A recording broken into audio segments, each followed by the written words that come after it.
Hello there, this is the Intermission Interview brought to you by the Post Family Dentistry. I'm Jim Plummer for Post Sports Radio. Post High School Athletic Director John Wright joins us today to talk about the All-District football team. Coach, the Antelopes dominated the list. It was like 23 total positions filled on that list. Congratulations. Thanks a bunch. Those kids deserved all that, all those honors. They deserved them all. Quickly, winning district as a team and going undefeated in district and undefeated all the way to that last game of the season. Does that help with filling these positions?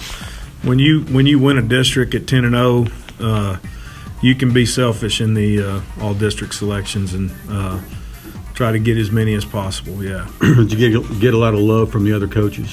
We did. We had a lot of unanimous selections. That's a big deal.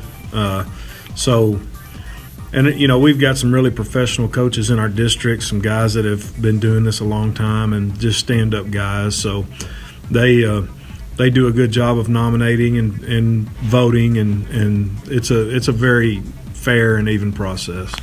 Coach, out of the 23 total positions that Post filled on this all-district list, the top of the list looks like the superlatives that you explained to. I would call them the headliners.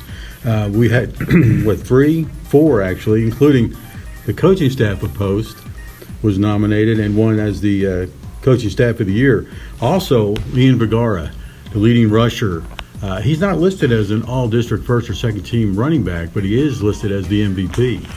So in the voting process, if you receive a superlative, you're not available for position. So Ian, he received the district MVP, and I need to add that the voting was unanimous on that. Every coach in the district voted in favor of him to be the district MVP. If you get one of those superlatives, MVP, any of those of any kind, then you're not eligible to be a position per se. So this one is the big dog, and Ian got it, so he wasn't available for anything else after that. Another one of your senior leaders this year, Keandre Jefferson, he was co-offensive MVP. So he won't be listed as a receiver. No, but he's still eligible for stuff on defense, and in that voting process that there's always some rules, you know, and so that you don't have one kid that completely dominates everything. But Duck got the offensive MVP, had to split the votes with the running back from Abernathy, but I really feel like, you know, every single coach in our district had a game plan for Duck, and that's why it was basically, I would say unanimous, but it was unanimous for both of them, I guess you would say. So yes, sir. Split the votes. Okay, going down to the newcomer of the year, we've got Sebastian Martinez. Now, we had to deal with two Sebastian Martinez's on the roster this year. This would be the younger one, who's a sophomore this year. Yes, we call him Sabby, and then senior Sebastian, he's got multiple nicknames, but Savvy was newcomer of the year. I felt like that was a really fitting result for him. He came in as a sophomore and did a really good job for us on the offensive line. Utility player of the year is a guy that can do just about anything. And who was it this year for you? It was Daniel Carroll. So Daniel came in this year and started out on the offensive line. He played defensive line. He also played tight end for us. So he played three different positions and had 2 or 3 different football numbers this year.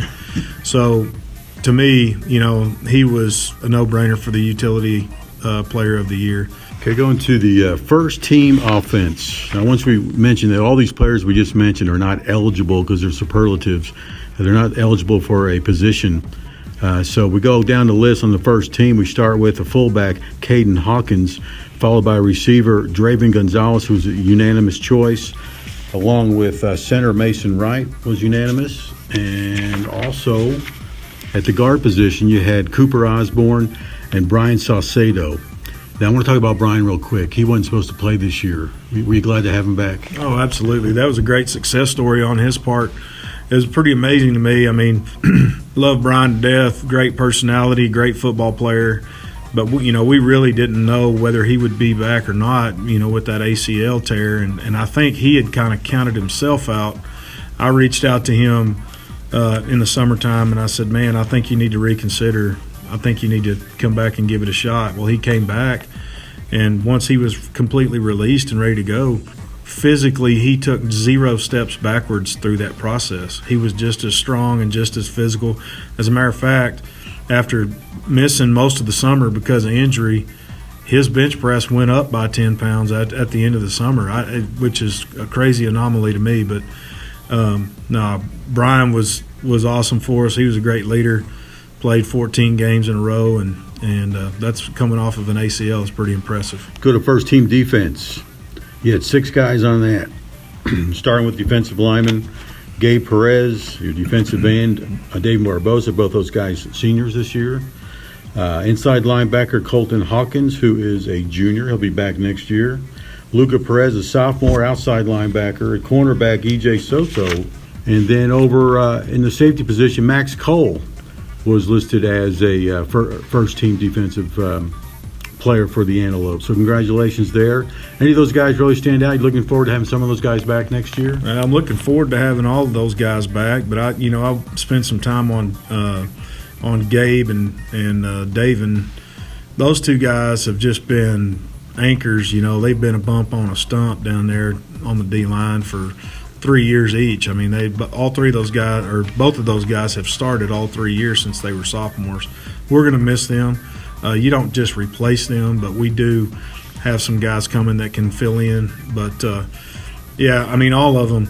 You look at Luca and Max both coming back. Both of those guys that's our 2 most physical players on defense. There's a lot of great ones coming back, and we're losing some great ones as well. Okay, let's move on to the second team guys. You have a total of 3 on offense, 4 on defense. The main guy, Landon Garcia, your sophomore quarterback, is going to be back for a couple more years. He had to go up against some tough competition as far as making the second team or first team. Also on the list, the tackle position, you had Gabe Perez. He won on both sides of the ball. He's nominated and won. And also your kicker, David Barbosa, who also has been mentioned before. So how many of those guys are coming back for you next year? Well, of course, we got Landon back, and I do want to throw in a note on that. Honestly, Landon's numbers were better than most of the kids, in the district, especially after 14 weeks of football. But it was just a senior-heavy class of quarterbacks. Sky's the limit for Landon going forward. We're going to build a lot of our offensive production around him next year. The other guys that you're talking about, Gabe and David, just like I said before, they were just so great kids and great standbys for us. David kicked the ball outstanding this year. He gave us great field position. And when you've got that piece to go with a great defense and a good offense, it rounds out your team. So that was a good thing to have. All right, the second team defense, you got defensive end Sebastian Martinez, who's the other Sebastian Martinez, senior this year. Alec Garcia, sophomore at the cornerback position. Safety, Keandre Jefferson, who once again was a co-MVP of the offense. But overall, you've got a good defense coming back for you. Now, I'm excited about offense and defense. I mean, I think we've got 14 total starters back from a 14-week football team, and that's a good thing. I'm beyond grateful for this senior class and how much leadership they showed and production and improvement that they made. Those guys bought into the program that we installed, and they've done a great job of propelling us forward with that. But we've got some of our best days to come in the years to come, and I'm excited about it. This off season, I'm gonna spend a solid, probably second week of the Christmas break getting this off season together. It's gonna be different than what we've had. It's gonna be very productive because I think we've got a chance to do something really special in 2025. I want to make sure that we are doing everything we can to keep this thing going in the right direction.